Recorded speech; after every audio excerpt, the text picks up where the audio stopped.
হয়, খুবই ভাল লাগিছে। আজি ভালাগুৰিত মুকলি বিহু অনুষ্ঠান ৰাখিছে আৰু এই মুকলি বিহুখন মই আনুষ্ঠানিকভাৱে মুকলি কৰিছোঁ, উদ্বোধক হিচাপে নিমন্ত্ৰণ কৰিছিলে আৰু সঁচাকৈ গাঁৱৰ ইমানবোৰ মানুহ ইয়াত উপস্থিত হৈছে, পৰিৱেশটো ইমান সুন্দৰ। তাৰ লগতে যিহেতু আমাৰ হিয়াৰ আমঠু আমাৰ জুবিন দা আমাৰ মাজত নাই আৰু সঁচাকৈ বিহু এবাৰ সেৰেঙা উৰুঙা।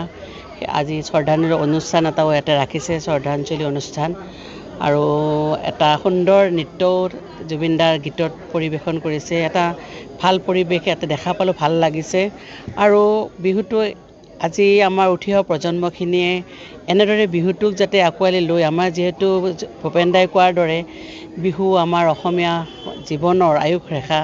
সঁচাকৈ আমি যদি বিহুটোক এনেদৰে জীয়াই ৰাখিব লাগে, উঠি অহা প্ৰজন্মখিনিক যাতে এনেদৰে আমাৰ সংস্কৃতি, আমাৰ সম্পদবোৰ এনেকৈ জীয়াই ৰাখিব পাৰোঁ, তাকে মই উদ্যোক্তাসকলক ধন্যবাদ জ্ঞাপন কৰিছোঁ। কাৰণ আৰু পৰিৱেশটো মুকলি বিহু বুলি ক'লে যেনেদৰে আমি এখন পথাৰ নাইবা মুকলি জেগা ঠাইত আমি একচুৱেলি পৰিৱেশন কৰোঁ, আগতে তেনেকৈ আছিল। পথাৰৰ বিহু আহি মঞ্চ পালে, কিন্তু এটা মুকলি বিহু বুলি ক'লে এটা পৰিৱেশ লাগে। যেনেকৈ আমি আগতে ঢুলীয়াবিলাকে গাইছিলে, নাচনী ভনীও ক'ত আছে আৰু লাহে লাহে ওলাই অহা কদম জোপালৈ।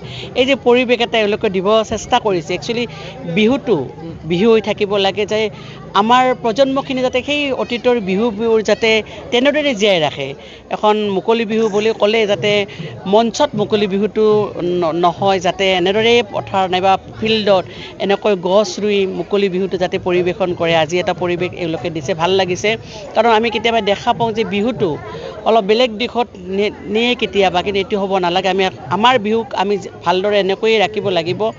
কাৰণ ভূপেন দাই কৈছিল যে আজিৰ অসমীয়াই নিজক নিচিনিলে অসম ৰহাতলে যাব। সেইকাৰণে অসমীয়া জাতিটো একত্ৰিত হৈ, জুবিন দাই কোৱাৰ দৰে যে আমি একত্ৰিত হৈ থাকিব লাগিব। কাৰণ আমাৰ মানুহখিনি যদি একত্ৰিত হৈ নাথাকে, তেতিয়াহ'লে হয়তো যেতিয়া আমি সৰুতে দেখিছিলোঁ যে এডাল যেতিয়া কাঠি অকলে ভাঙিব পাৰে, কিন্তু এমুঠা কাঠি ভাঙোতে বহুত কষ্ট। সেইকাৰণে আমাৰ জাতিটো যাতে একত্ৰিত হৈ থাকে আৰু উঠি অহা প্ৰজন্মক আজিকালি মাতৃ হিচাপে মই অনুভৱ কৰোঁ যে এটা প্ৰত্যাহ্বান ল'ৰা ছোৱালী ডাঙৰ কৰাৰ ক্ষেত্ৰত। কিন্তু আমি যদি মাতৃসকল অলপ সজাগ হওঁ, আমাৰ ল'ৰা ছোৱালীখিনিক এনেদৰে সাংস্কৃতিক অনুষ্ঠান, বিহু, সত্ৰীয়া এইবিলাকত যেতিয়া অকণমান যদি আগভাগ ল'ব দিওঁ আৰু নিজৰ অনুষ্ঠানবোৰ, নিজৰ সংস্কৃতিবোৰ যদি জীয়াই ৰখাৰ ক্ষেত্ৰত ল'ৰা ছোৱালীক যদি আগুৱাই দিওঁ, তেতিয়াহ'লে হয়তো এটা সুন্দৰ পৰিৱেশো ল'ৰা ছোৱালীবিলাকে পাব। সেইকাৰণে যিটো পৰিৱেশত আমি ল'ৰা ছোৱালী ডাঙৰ কৰিব লাগে, তেওঁলোকৰ যি প্ৰতিভা থাকে সেইবিলাকত আমি তেওঁলোকক অন্তৰ্ভুক্ত কৰাব লাগে, যে তেওঁলোকৰ প্ৰতিভাটো চায়। কাৰণ অকল পঢ়াৰ দিশতে নহয়, এখন মঞ্চ নৃত্য হওক, গীত হওক, মাত হওক, সকলোতে এখন মঞ্চ ল'ৰা ছোৱালীয়ে ল'ব পাৰে।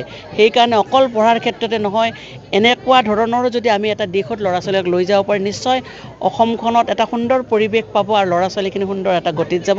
এইখিনি ভাৱ পুনৰবাৰ উদ্যোক্তাসকলক ধন্যবাদ জ্ঞাপন কৰিছোঁ।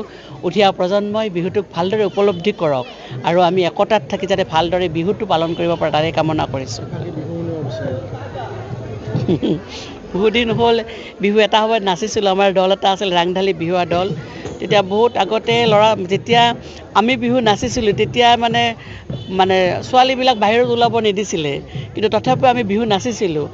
আৰু এতিয়া কিন্তু দেখোঁ ভাল লাগে যে মাকবিলাকে ছোৱালী আহিব দিয়ে, নৃত্য কৰে, প্ৰত্যেকটো সুন্দৰ মুকলি বিহু কৰে, কুঁৱৰী কৰে, ভাল লাগে সেইকাৰণে। আৰু তেতিয়া নাচিছিলোঁ, এটাকে মই গাই দিছোঁ। জানৈ ঐ কুলিৰ কুমলি